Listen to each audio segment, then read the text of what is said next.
Morning ma'am. आज आज कौन सी क्रिया करेंगे अपन? आज अपन मैं आपको एक कहानी सुनाऊंगी। कौन सी कहानी सुनाऊंगी? संगठन में शक्ति है, एकता में बल है। मतलब जब हम साथ साथ रहते हैं ना, हम लोग सब साथ साथ रहते हैं तो क्या होते हैं? मजबूत होते हैं। और जब अलग अलग हो जाते हैं तो कमजोर पड़ जाते हैं। ठीक है, तो अपन को क्या करना है? आज कौन सी क्रिया करनी है? मैं आपको आज कहानी सुनाऊंगी। ठीक है, ठीक है। आपको आती है कहानी? नहीं आती? मैं सुनाऊंगी आज। एक बार एक गांव था, है ना? क्या था? एक गांव था, उसमें एक किसान रहता था। किसान का क्या नाम था? रामलाल। ठीक है, उस किसान का क्या नाम था? रामलाल। उस रामलाल के कितने बेटे थे? चार बेटे थे, है ना? वो चारों क्या करते थे? ना तो कुछ काम करते थे ना कुछ करते थे, और सारा दिन क्या करते थे? लड़ाइयाँ करते थे। हाँ बेटा, तो है ना, वो चारों क्या करते थे? लड़ाइयाँ करते थे। इसलिए वो किसान क्या होता था? परेशान रहता था हमेशा। तो एक दिन क्या हुआ, उसने है ना उसका सॉल्यूशन ढूंढने की सोची कि अगर मैं ऐसे ही लड़ते रहेंगे तो इनको ये कभी अपनी जिंदगी ठीक से नहीं जी पाएंगे, है ना? तो उसने कहा, इन चारों बेटों को बुलाया कि आज तुमको क्या करना है? जंगल से जाके लकड़ियाँ लेके आनी है ना? तो चारों को भेज दिया एक एक गट्ठर लकड़ी लाने के लिए। वो चारों के चारों गए और जंगल से एक एक गट्ठर लकड़ी, हाँ बेटा, लकड़ियां लेके आए। एक एक गट्ठर जाके लकड़ियां लेके आ गए, है ना? तो जैसे कि वो लेके आए ना, तो किसान ने कहा, अब आप लोग मेरे पास एक एक को बुलाया।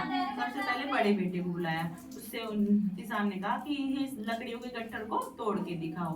तो उस बड़े बेटे ने खूब मेहनत करी, खूब कोशिश करी, खूब दम लगाया, खूब मेहनत करी, लेकिन फिर क्या हुआ? उनसे वो लकड़ियां नहीं टूटी। उसने दूसरे लड़के को बुलाया कि बेटे अब आप तोड़ के दिखाओ ये लकड़ी वो गट्ठर। तो उसने भी खूब दम लगाया, खूब कोशिश करी, अपना जी जान लगा दी, लेकिन फिर भी क्या हुआ? उनसे लकड़ियां नहीं टूटी, है ना? तो फिर उसने तीसरे बेटे को बुलाया। तीसरे बेटे ने भी वही किया, खूब दम लगाया, खूब जोर लगाया, खूब कोशिश करी, लेकिन फिर भी क्या हुआ? लकड़ियों का एक बिल्कुल वो गट्ठर नहीं टूटा। फिर वो चौथे बच्चे को बुलाया। तो चौथा बच्चा क्या कर रहा है? उसने भी खूब कोशिश करी, चौथे लड़के ने भी, लेकिन फिर भी है ना, क्या हुआ? नहीं टूटी उसकी लकड़ी, उससे गट्ठर नहीं टूटा। ठीक है, तो उसने क्या करा? फिर उसने किसान ने कहा कि ऐसे करो, इन लकड़ियों के गट्ठरों को खोल दो। तो चारों ने वो लकड़ियों के गट्ठर क्या करे? खोल दिए। फिर उन्होंने फटाफट से कहा कि एक एक लकड़ियां तोड़ दो। तो उन्होंने फटाफट सारी लकड़ियां तोड़ दी, मतलब वो सारी लकड़ियां टुकड़ों में टूट गई। तो उसने कहा, किसान ने फिर चारों बेटों को बुलाया और उनसे कहा कि अब बताओ तुम्हें क्या शिक्षा मिलती है कि है ना, तुम जब ये गट्ठर एक साथ थे तो तुम चारों ने खूब प्रयास करा, लेकिन नहीं तोड़ पाए। जब इनको अलग अलग कर दिया तो तुमने इनको कम प्रयास में ही तोड़ दिया। इससे हमें क्या शिक्षा मिलती है? हाँ बेटा जाओ। हमें इससे क्या शिक्षा मिलती है कि जब हम एक साथ होते हैं ना, जैसे मुट्ठी बंद होती है तो उसको कोई तोड़ नहीं सकता, लेकिन जब ये उंगलियां ऐसे हो जाती है ना अलग अलग तो कोई भी इनको ऐसे तोड़ देता है। ऐसे ही जैसे लकड़ियां टूट गई। तो इससे हमें ये शिक्षा मिलती है कि जब हम संगठन में रहते हैं ना, तो हमें कोई भी नहीं नुकसान नहीं पहुंचा सकता, और जब हम अलग अलग रहते हैं ना तो उनको कोई भी नुकसान पहुंचा सकता है। इसलिए हमें क्या करना चाहिए?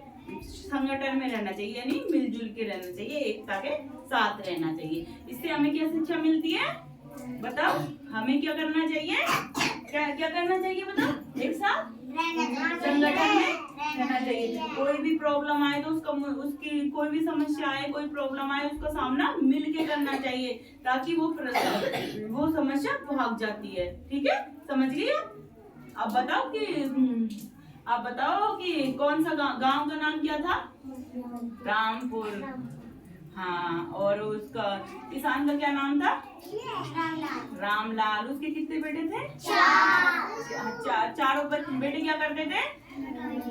लड़ाई झगड़ा, और उससे क्या होता था? वो परेशान रहता था। किसान क्या रहता था? परेशान। और फिर बाद में उसने क्या कहा कि तुम लकड़ियां लेकर आओ, ताकि फिर बाद में उसने उनको क्या शिक्षा दी कि तुम्हें मिलजुल कर रहना चाहिए, ताकि तुम सारी मुसीबतों का सामना मिलजुल कर सको और तुम्हें कोई प्रॉब्लम मतलब कोई समस्या तुम्हें हरा नहीं पाए और तुम सारी समस्याओं का सामना मिलजुल कर करो। आपको आ गई पूरी कहानी? इससे हमें क्या शिक्षा मिलती है? अभी बताया था ना मैंने, क्या शिक्षा मिलती है?